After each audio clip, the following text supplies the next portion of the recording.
Vous suivez la Minute Femme Coaching. Il y a des situations qui mettent les couples en péril. Le couple face au chômage en est un, car l'inactivité forcée influence radicalement l'image qu'on a de soi et celle qu'on se fait de l'autre. Ce qui ne manque pas de provoquer au sein du couple insatisfaction, frustration, non-dit, sentiment d'insécurité. L'amertume s'installe et les humiliations que subit la personne sans emploi la dévalorisent. Les grands même s'ancrent toujours davantage et un beau jour, les problèmes ne trouvent leur solution que dans la rupture. En couple face au chômage, vie de couple et chômage, comment gérer cette situation difficile? Le problème est posé. Lorsqu'on a des dépenses importantes à faire, il faut demander l'avis du conjoint. Donc, le faire participer. Première des choses. Deuxième des choses, quand on sort, par exemple, avec monsieur, il faut éviter de sortir le porte-monnaie en public devant les gens. Ça, coach, tu as touché un point. On est dans le taxi où on veut prendre du carburant, c'est-à-dire avant de sortir déjà, il faut remettre l'argent à monsieur. Discrètement. Et c'est lui qui va opérer les dépenses. De sorte à ce que lorsque vous vous retrouvez en public, oui, ça ne gêne pas. Ok? Et s'il a oublié? À moins que monsieur ait un esprit ouvert, que oui, ça il y a des ne hommes, le c'est pas un gêne problème. pas, que sa femme sorte de l'argent. Comme je dis, ça dépend des réalités du couple. Mais je pense que c'est mieux même de le faire à la maison. Maintenant, coach, quand elle a oublié, elle fait quoi? Mais elle glisse en douce. Et vous voyez pas, coach, elle glisse. Oui, elle met sa main derrière. Oui, elle lui donne subtilement l'argent. Oui.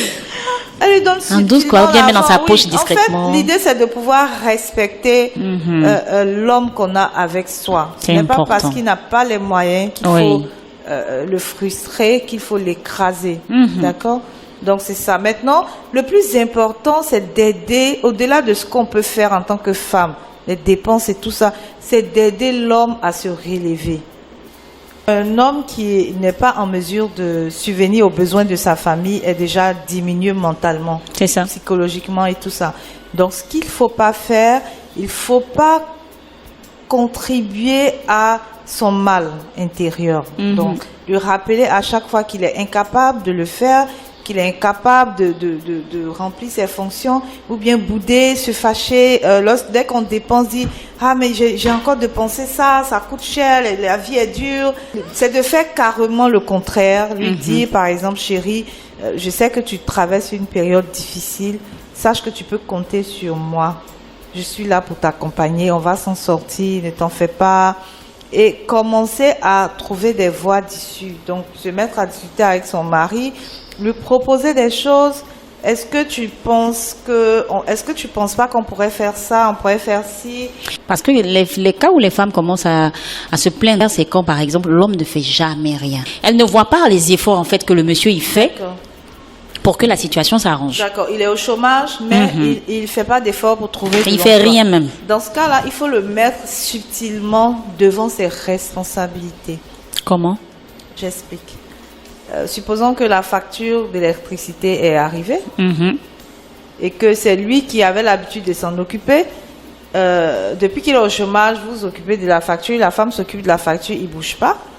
Donc, la facture arrive, madame, chérie, la facture est arrivée. Tiens, tu peux t'en occuper s'il te plaît? Parce que s'ils n'arrivent pas à payer, ils vont rester dans le noir. Mais il va te répondre pour te dire, mais tu sais que je ne travaille pas. Pourquoi tu me donnes la facture? Tu veux m'humilier encore? Ah oui. Vous savez, il y a des hommes qui n'acceptent pas d'avoir honte. Je n'ai pas dit de venir lui jeter la facture. Non, elle ne jette pas. Voilà. Chérie, la facture est arrivée. Franchement, tu vois, avec toutes les dépenses que j'ai faites, j'ai plus de recours. Est-ce qu'on peut essayer de voir, est-ce que tu peux trouver une solution? Il va te dire quelle solution, il ne travaille pas. Je dis ça où? Bon, ok, donc on va nous couper l'électricité alors. Et puis on va couper, même si elle a l'argent, elle fait ça en fait. Oui, et puis on coupe. Et puis on coupe. Parce que si elle continue à payer, d'accord? C'est du coaching. Si elle continue à payer et que monsieur ne fait pas d'effort, il ne fera pas d'effort. Parce qu'il n'est pas en face de ses responsabilités. C'est pas parce qu'un père de famille est au chômage qu'il ne doit pas chercher de l'argent. Ah oui. Parce qu'en fait, le chômage, c'est quoi? C'est vrai, le chômage, c'est un fait réel, mais au-delà du fait réel, c'est mental.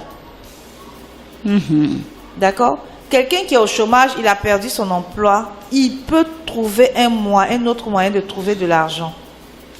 Présenter la facture, c'est que la femme a parcouru, a essayé beaucoup de choses. Par exemple, vous êtes assis, ben, comment est-ce qu'on peut gérer ça? Est-ce que tu ne penses pas que je vais prendre mes économies, te donner un peu d'argent, tu vas commencer une petite activité, par exemple. Si le monsieur refuse toutes les propositions, soi-disant, c'est pas de mon rang, je peux pas faire ça, ça arrive, c'est des cas de figure qui sont réels. Dans ce cas-là, la femme laisse, elle le met devant ses responsabilités. C'était la Minute Femme Coaching. Nadi Miracle Channel, la chaîne des femmes fortes et déterminées qui inspire.